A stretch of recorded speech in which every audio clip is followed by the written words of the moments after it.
नमस्कार स्टूडेंट्स। हम बात कर रहे थे 18वीं एक्सरसाइज की और मैंने आपको कुछ क्वेश्चन है वो वीडियो के माध्यम से करवाया था। अब हम बात करेंगे वहीं पर जहां हमने क्वेश्चन को छोड़ा था। क्वेश्चन नंबर 3 मैं करवा रहा था और मैंने आपको बताया था अभाज्य संख्याओं के बारे में, और मैंने 1 से लेकर 17 तक की संख्याओं में से कितनी अभाज्य संख्या है उनकी आपको गणनाएं बताई थी। तो क्वेश्चन नंबर जो तीसरा था उसका आंसर हमारा हो जाएगा अनुकूल स्थितियां बट्टे परिणामों की कुल संभव स्थितियां। 1 से लेकर 17 तक की संख्याओं में टोटल 7 अभाज्य संख्याएं हैं। कौन सी अभाज्य संख्याएं हैं? 7 मैंने पहले ही बताया था, फिर से रिपीट कर रहा हूं। 2 3 5 7 11 13 और 17 ये अभाज्य संख्याएं थी गिनने में। 1 2 3 4 5 6 7, अतः उसकी प्रायिकता हो जाएगी 7/17। इस क्वेश्चन में आप 1 से लेकर 25 तक की, 1 से लेकर 29 तक की, 30 तक की जितनी भी अभाज्य संख्याएं हो सकती है वो ज्ञात कीजिएगा। यहाँ पे याद रखने योग्य एक और बात है कि एक अभाज्य संख्या में नहीं गिना जाता। हम आगे क्वेश्चन हल करेंगे। स्टूडेंट जो वीडियो है उसमें मैंने आपको 3 या 4 ही क्वेश्चन कराए थे, बाकी जो क्वेश्चन रह गए थे वो हम आज हल करेंगे और इसका एक जो वीडियो है वो कल भी आएगा। इस एक्सरसाइज को हम 3 वीडियो के माध्यम से हल करेंगे क्योंकि थोड़ी छोटी एक्सरसाइज है, लेकिन हम इसको एक एक 4 5 क्वेश्चन एक वीडियो की सहायता से फिर उसको हल करेंगे। अब हम बात करते हैं प्रायिकता घटित होने की और प्रायिकता घटित न होने की जो कंडीशन है ना उसकी। जैसे मान लीजिए कि एक क्लास है जिसमें 10 स्टूडेंट है और 10 स्टूडेंट में टीचर ने कहा कि कल आपकी कॉपियां चेक होगी। टीचर ने बोला और 10 में से 7 स्टूडेंट हैं उन्होंने काम पूरा किया और 3 ने नहीं किया। नेक्स्ट डे जब भी टीचर कहता है कि अपना होमवर्क चेक कराओ, तो जिन लोगों ने काम पूरा नहीं किया है वो तो ये सोचते हैं कि क्या हुआ सर, कहाँ सर को पता चलने वाला है, जब तक सबकी कॉपियां चेक करेंगे तब तक आज की जो क्लास है वो निकल जाएगी। लेकिन जो स्टूडेंट है वो ये भूल जाता है कि सर है वो प्रायिकता के अच्छे जानकार सर है, तो सबसे पहले वो उन्हीं लड़कों को कहता है जिनका काम पूरा नहीं होता है, क्योंकि वो तो उनकी प्रवृत्ति होती है काम पूरा करना ही नहीं है।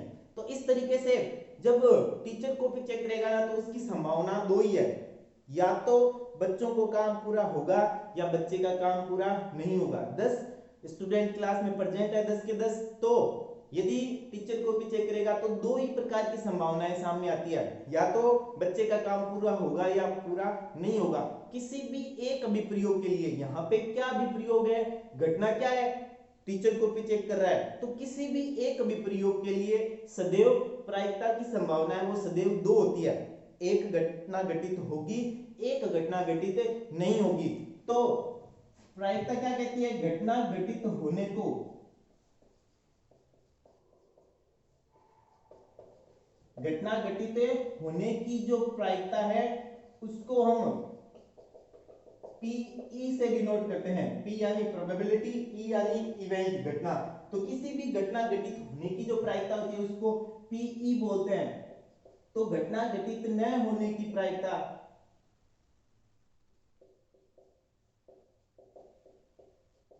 घटना घटित न होने की प्रायिकता क्या हो जाएगी? पीई बार हो जाएगी। जब भी किसी कार्य को निषेध करते हैं तो न होने की प्रायिकता को पीई बार कहते हैं। मान लीजिए 7 स्टूडेंट है, कॉपी चेक कराई, काम पूरा है, 7/10 प्रायिकता हो जाएगी। तो न होने वालों का कार्य पूरा न होने की प्रायिकता कितनी हो जाएगी?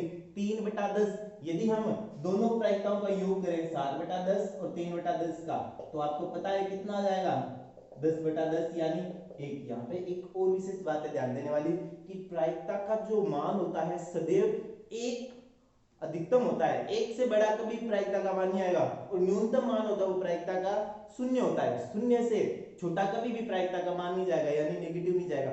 आप गलती से मान लो कि 7/10 को ऐसे लिख देते हो 10/7, तो जब भी आप हर में छोटी संख्या लिख दो भूल से भी, तो आप एक बार जरूर चेक कर लेगा कि प्रायिकता मैंने मान कितना निकाला है या कितना रखा है। 10/7 कभी भी किसी प्रायिकता का मान नहीं होगा, क्योंकि 10/7 का मतलब 1 से बड़ा हो गया। कभी भी प्रायिकता का मान 1 से अधिक नहीं होता है। तो यह प्रायिकता का संभव मान हो सकता है। आपको पूछ ले कि निम्न 4 डाटा में से प्रायिकता का कौन सा मान संभव नहीं है, तो आप कहोगे कि बाकी सारे तो प्रायिकता के मान संभव हो सकते हैं, ये कभी भी प्रायिकता का मान नहीं है, क्योंकि 6/5 का मतलब हो गया 1 से बड़ा, और कभी भी प्रायिकता का मान 1 से बड़ा नहीं होता, और 1 से 0 से छोटा भी होता, यानी माइनस में कभी भी प्रायिकता का मान नहीं जाता। तो हमने क्या सीखा कि किसी भी एक अभिप्रयोग के लिए प्रायिकता, किसी भी एक अभिप्रयोग के लिए घटना घटित होने की और घटना घटित न होने की दोनों प्रायिकताओं का योग सदैव एक होता है, यानी Pe प्लस Pe बार बराबर 1।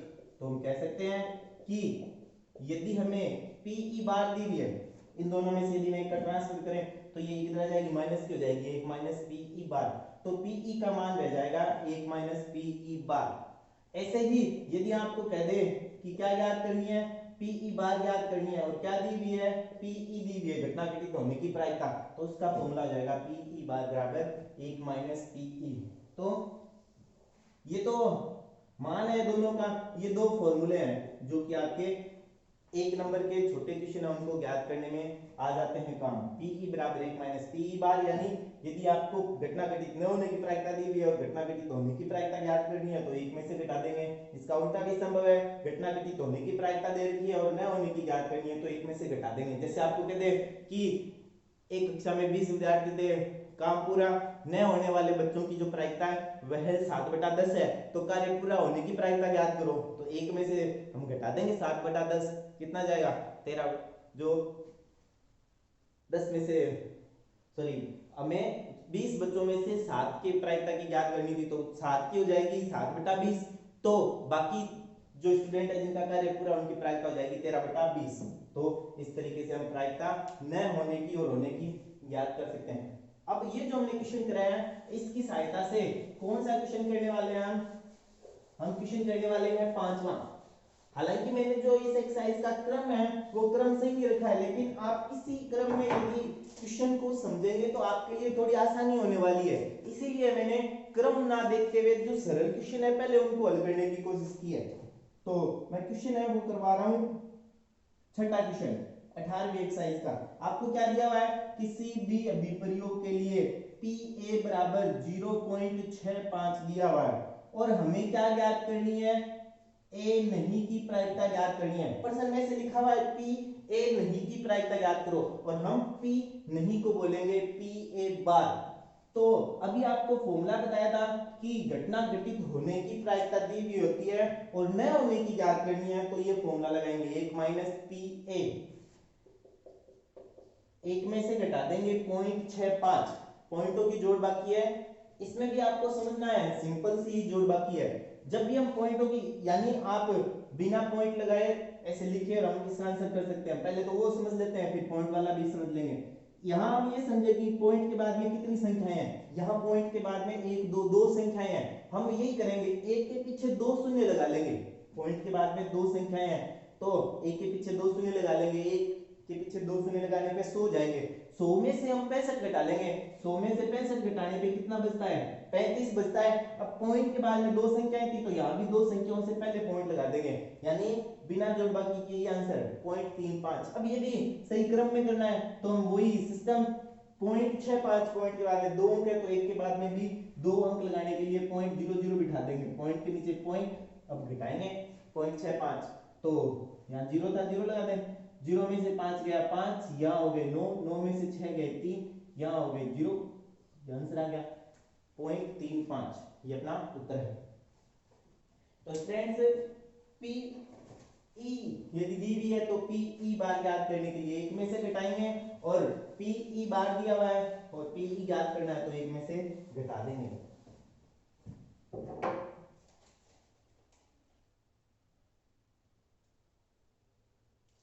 तो ये तो थे वो बहुत ही सरल से क्वेश्चन जो आपको हमने सीखे, बताए हैं मैंने आपको। अब हम वो क्वेश्चन करेंगे जो कि थोड़े जटिल हैं और यदि आप इनको समझोगे तो सरल हो जाएगा। सबसे पहले हम करते हैं सिक्कों वाले क्वेश्चन। आपने देखा होगा कि जब हम एक सिक्के को उछालते हैं तो एक सिक्के को उछालने पर आपको पता है कि या तो आता है हेड या आता है टेल। हेड को शुद्ध हिंदी भाषा में चित्त बोलते हैं और टेल को शुद्ध हिंदी भाषा में पट बोलते हैं। यदि याद रखने की थोड़ी सी छोटी सी ट्रिक है कि तेल, इसमें टमाटर आ रहा है, पट है, इसमें भी टमाटर आ रहा है, तो तेल है उसको पट बोलते हैं और एच है उसको चित्त बोलते हैं। अब आप देखिए कि यदि हम एक सिक्के को उछालते हैं तो हमारे पास में दो ही कंडीशन है उछालने पर, या तो एच आएगा या टी आएगा या चित्त आएगा या पट आएगा। अब आपके जो क्वेश्चन है ना वो क्या बनेंगे, एक सिक्के को एक बार उछालें, एक सिक्के को दो बार उछालें और एक सिक्के को तीन बार उछालें। आपकी जो सिलेबस है उसमें मैक्सिमम तीन बार उछालने तक के क्वेश्चन है। अब जो मैं क्वेश्चन कराऊंगा वो तीनों ही एक साथ कराऊंगा और आपकी एक्सरसाइज में भी वो क्वेश्चन है।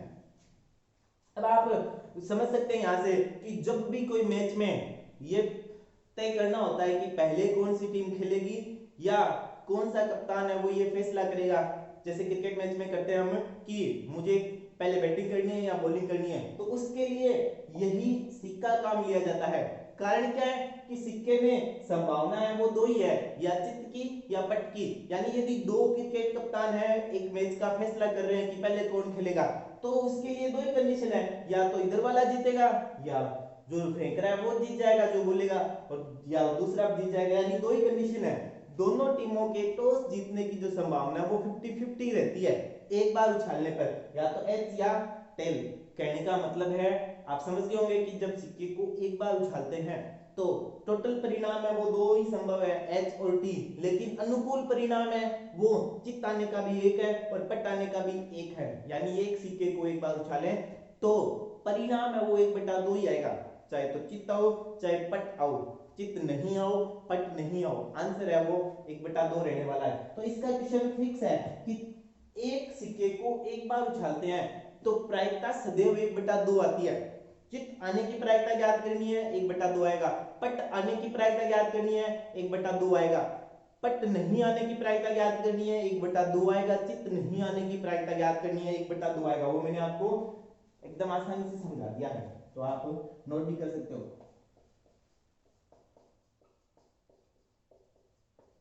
एक सिक्के को एक बार उछाल रहे हैं, एक सिक्के को एक बार उछालने पर परिणामों की कुल संभव स्थितियां,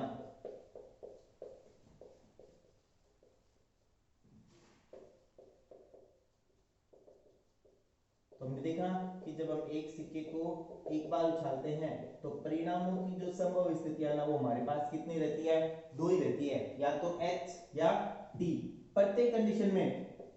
यानी चित्त आने की प्रायिकता, ये आपके उदाहरण है,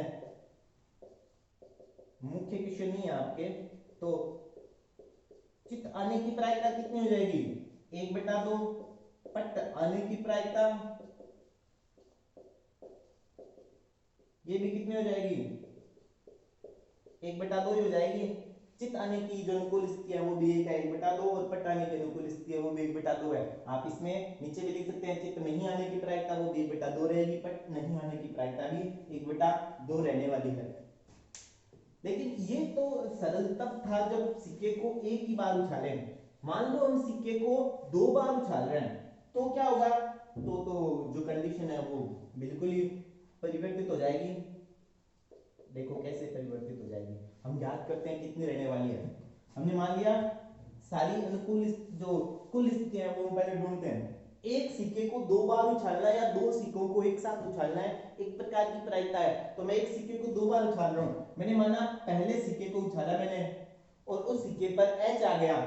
ये भी तो संभव है कि दूसरी बार उछाला फिर से एच आ गया। ये हमने एक परिणाम नोट कर लिया कि दोनों बार ही क्या आया, एच एच आया।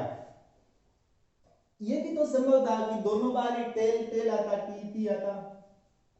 ये एक, इन दोनों को एक स्थिति गिननी है, दोनों बार उछालने के बाद में जो परिणाम आता है उसको गिनते हैं, तो एक स्थिति, ये एक स्थिति, टी टी ये दूसरी स्थिति। ऐसा भी तो संभव था कि पहली बार तो आता हेड, दूसरी बार आता टेल, ये तीसरी स्थिति थी। तो ऐसा भी तो संभव है कि पहली बार तो आ जाए टेल और दूसरी बार आ जाए हेड। इसके अलावा कोई स्थिति यदि आपके मन में बनती है तो मुझे जरूर भेजना। ये चार स्थितियां बनती है जब एक सिक्के को दो बार उछालते हैं, दोनों बार एच आ जाए, दोनों बार टेल आ जाए, दोनों एक बार एच एक बार टी। यहाँ ये दोनों स्थितियां ये अलग है, पहली बार एच आ रहा है दूसरी बार टेल आ रहा है, फिर पहली बार टेल आ रहा है फिर एच आ रहा है, तो ये अलग अलग स्थितियां। तो हम कह सकते हैं कि जब हम एक सिक्के को कितनी बार उछालते हैं, 2 बार उछालते हैं, तो टोटल जो परिणाम आने की संभावना है वो कितनी है, 4 है। ये हमने टोटल परिणाम की संभावना निकाल ली। मैं जो क्वेश्चन करा रहा हूं वो है 18वीं एक्सरसाइज का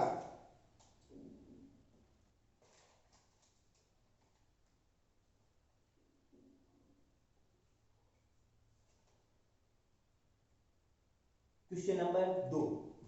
18वीं एक्सरसाइज का क्वेश्चन नंबर 2 करवा रहा हूं मैं आपको, ये मैंने करवाया नहीं था। तो दूसरा क्वेश्चन है, इसको समझिएगा ध्यान से।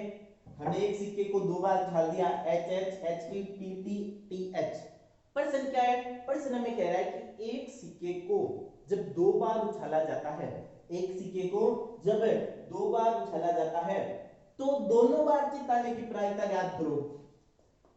मैं लिख देता हूं, हमें क्या ज्ञात करनी है, दोनों बार चिताने की प्रायिकता ज्ञात करनी है, दोनों ही बार चिताने की प्रायिकता ज्ञात करनी है। तो जब भी, पहले तो हम ये पढ़ेंगे कि सिक्के को उछालना कितनी बार है, 2 बार है। एक सिक्के को 2 बार उछालने पर पहले सबसे पहले ये काम करेंगे, टोटल परिणाम काउंट कर लेंगे। अब हमें क्या ज्ञात करना है, 2 बार चित आने की, तो 2 बार चित आने की अनुकूल स्थितियां ढूंढ लेंगे।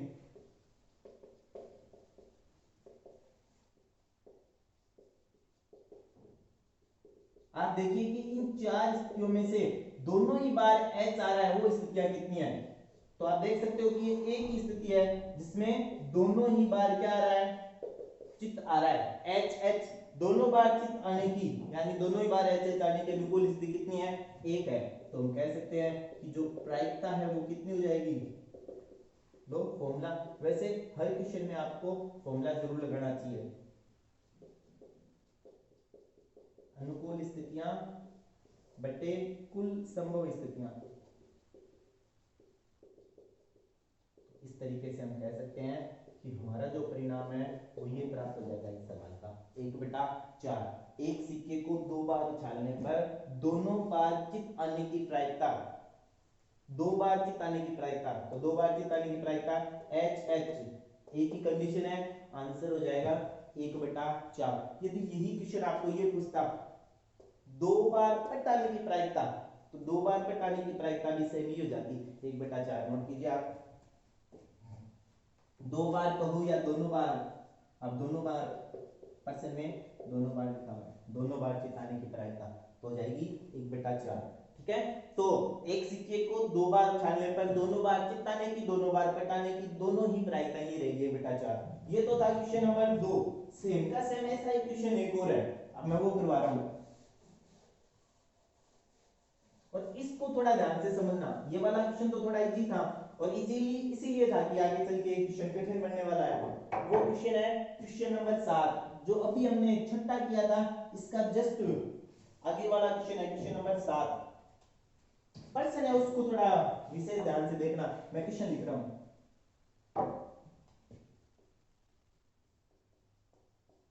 एक सिक्के को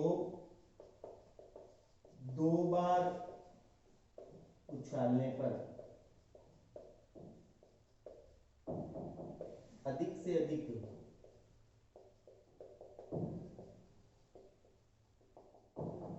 एक बार चित्त आने की प्रायिकता ज्ञात करो। ठीक है, ये अपना क्वेश्चन है, अधिक से अधिक एक बार चित्त आने की प्रायिकता ज्ञात कीजिए। सॉरी, पट आने की पूछा है, हालांकि चित्त आने की पूछता तो भी यही आंसर आता, कोई फर्क नहीं पड़ता। अधिक से अधिक एक बार पट आने की प्रायिकता ज्ञात कीजिए। ठीक है, आपको वो स्थितियां ढूंढनी है जिसमें अधिक से अधिक एक बार टी आ रहा है। चलो ढूंढते हैं इसको, अधिक से अधिक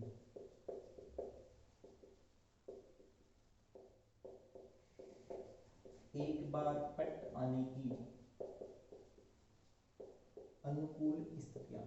स्टूडेंट देखिएगा, ध्यान से समझिएगा, अगर आपने ये क्वेश्चन समझ लिया तो आपकी ये जो पट और चित आने की कंडीशन है वो सारी समझ आने वाली है। बड़ा ही गौर से देखिएगा, इसमें थोड़ा सा घुमाया हुआ है क्वेश्चन को। कंडीशन क्या है, अधिक से अधिक एक बार पट आना चाहिए, ज्यादा से ज्यादा एक बार पट आना चाहिए। जब अधिक से अधिक हमें एक बार बोले दो बार बोले तो एक बार वाली जो कंडीशन है ना वो तो सारी ही गिनी जाएगी। जहां पे एक बार टी है ना वो कंडीशन तो हम गिनेंगे ही गिनेंगे, यानी ये दो कंडीशन तो गिनी ही जाएगी, एच टी और टी एच। ये तो हमने नोट डाउन कर ली, ये होगी नोट, एच टी और टी एच अधिक से अधिक एक बार पटाने की, एच टी भी गिन ली और टी एच भी गिन ली। अब आप यहाँ पे थोड़ा सा विचार कीजिएगा, ये कंडीशन ये तो गिनी नहीं जाएगी क्योंकि अधिक से अधिक एक बार यानी मैक्सिमम एक बार टी आना चाहिए, और यहाँ पे कितना आ रहा है, दो बार आ रहा है, ये कंडीशन तो नहीं गिनी जाएगी। अब आप इस पर विचार कीजिए, एच एच पर, क्या ये कंडीशन गिनी जाएगी? चलो फिर से समझते हैं, अधिक से अधिक एक बार टी आना चाहिए, इस कंडीशन में क्या हो रहा है, टी आ ही नहीं रहा है, टी नहीं आ रहा है, तो इसकी कंडीशन कितनी होगी, टी शून्य आने की कंडीशन। एक बार टी आने की कंडीशन गिननी थी तो ये जो कंडीशन है ये भी गिनी जाएगी क्योंकि इसमें टी शून्य बार आ रहा है।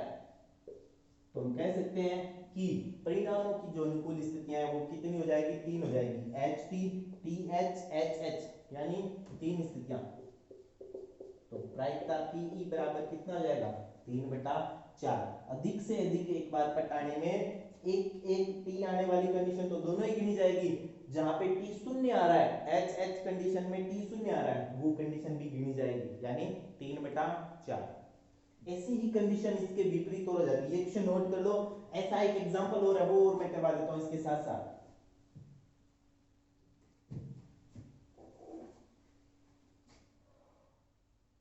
एक एग्जांपल है, देखिए थोड़ा सा परिवर्तन कर रहा हूं बस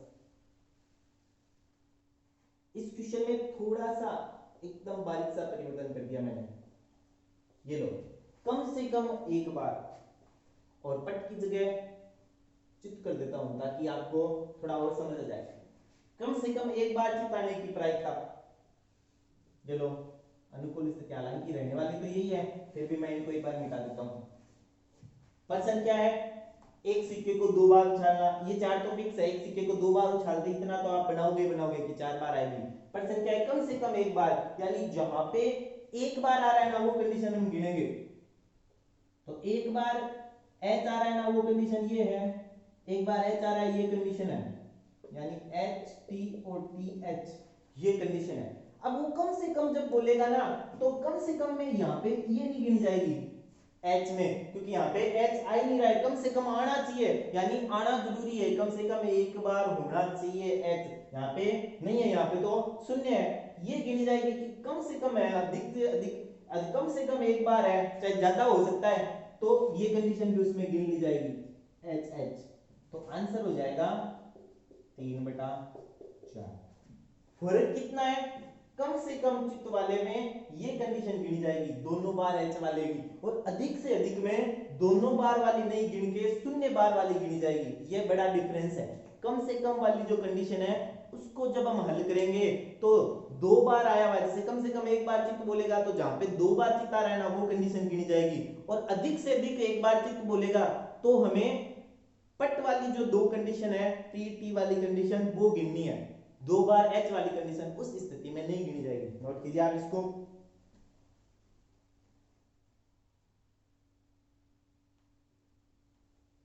अब हम जो क्वेश्चन करेंगे ना वो क्वेश्चन है एक सिक्के को तीन बार उछालने वाला, ये मैं डिलीट कर रहा हूं, एक सिक्के को तीन बार उछालने वाला क्वेश्चन है।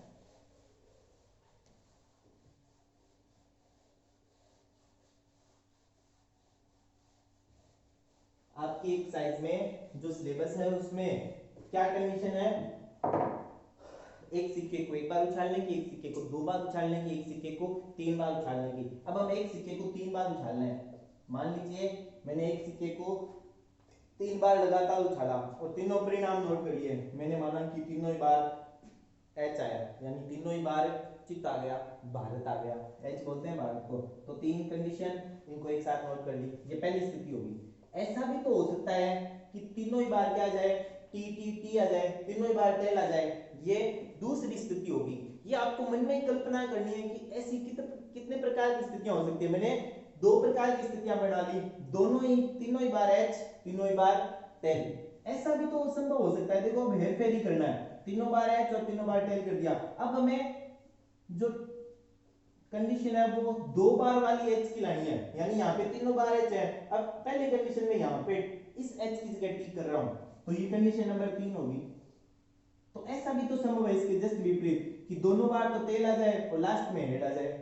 यहाँ पे क्या है, पहले दोनों बार में हेड और लास्ट में टेल। यहाँ पे क्या है, पहले दोनों बार में टेल और लास्ट में हेड। ऐसा भी तो संभव है कि इस टी को, जैसे मैंने एच की जगह यहाँ पे टी किया ना, अब इस टी को आगे बढ़ा देते हैं, तो ये कंडीशन क्या बन जाएगी, एच टी एच, यानी पहली बार हेड आ जाए, दूसरी बार टेल आ जाए, तीसरी बार वापस हेड आ जाए। तो इसके जस्ट विपरीत ही होगी, पहली बार टेल, दूसरी बार हेड, तीसरी बार वापस टेल। एक और कंडीशन संभव है, ये टी आगे भी तो आ सकता है, पहली बार टेल आ जाए फिर दोनों बार ही हेड आ जाए। यहाँ पे क्या होगा, पहली बार हेड और दूसरी दोनों बार टेल। यानी जब हम एक सिक्के को 3 बार उछालते हैं तो परिणामों की संभव स्थितियां कितनी हैं, 8। अब आप एक बात यहाँ पे विशेष ध्यान देना, जब हमने एक सिक्के को एक बार उछाला, एक सिक्के को एक बार उछाला, परिणाम थे 2 की घात 1 यानी 2। एक सिक्के को हमने 2 बार उछाला, एक सिक्के को हमने 2 बार उछाला, परिणाम आए 2 की घात 2 यानी 4। अब हम एक सिक्के को 3 बार उछाल रहे हैं तो परिणाम कितने आ रहे हैं, 2 की घात 3 यानी 8। आगे 11वीं और 12वीं क्लास में जब आप जाओगे तो एक सिक्के को 4 बार उछालने के 2 की घात 4 के जो परिणाम है वो 16 प्राप्त होंगे, 5 बार उछालने की 2 की घात 5 के 32 परिणाम प्राप्त होंगे। लेकिन हमारा जो 10th क्लास का सिलेबस में उसमें अधिकतम 3 बार उछालने का है, तो हमने इसको उछाल लिया। तो इसको नोट कर लेते हैं। ये जो आपका क्वेश्चन है वो 18वीं एक्सरसाइज का क्वेश्चन नंबर चौथा है। जो जो मैंने छोड़े हैं वो सारे करवा रहा हूं मैं। एक सिक्के को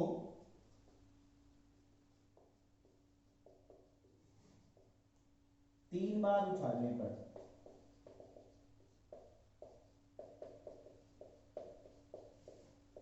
परिणामों की कुल संभव स्थितियां।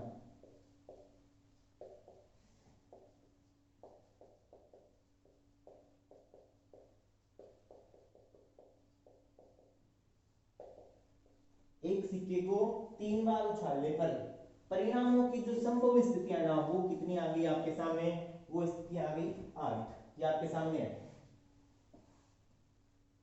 ठीक है। अब हम क्वेश्चन को सर्च करते हैं कि उस क्वेश्चन में क्या लिखा हुआ है। क्वेश्चन ये है कि मैं आपको पढ़ के सुना रहा हूं, आपको पीडीएफ भेजीगी, आप इसमें से पढ़िएगा। और जब भी आपको पीडीएफ भेजता हूं तो सबसे पहले आप वीडियो देखने से पहले उन क्वेश्चन को पहले उतार लो कि आज जो क्वेश्चन करने हैं ना वो ये सर करवाएंगे। और नोटबुक में आपके सामने क्वेश्चन होंगे और मैं यहाँ पे बोलूंगा कि ये क्वेश्चन करा रहा हूँ। हालांकि मैं क्वेश्चन एक बार रिपीट करता हूँ, क्वेश्चन लिखता नहीं हूँ क्योंकि आपको भेज रखा है तो आप वहां से क्वेश्चन चेक कर लिया करो। मैं क्वेश्चन करा रहा हूँ। क्वेश्चन नंबर 4 क्या लिखा है, एक सिक्के के लगातार 3 उछालों में हमने एक सिक्के को 3 बार उछाल लिया और परिणाम हमने 8 प्राप्त कर लिए। एकांतरतः चित्त या पटाने की प्रायिकता ज्ञात करो। ये एकांतरतः क्या होता है, एक नया शब्द आपके लिए।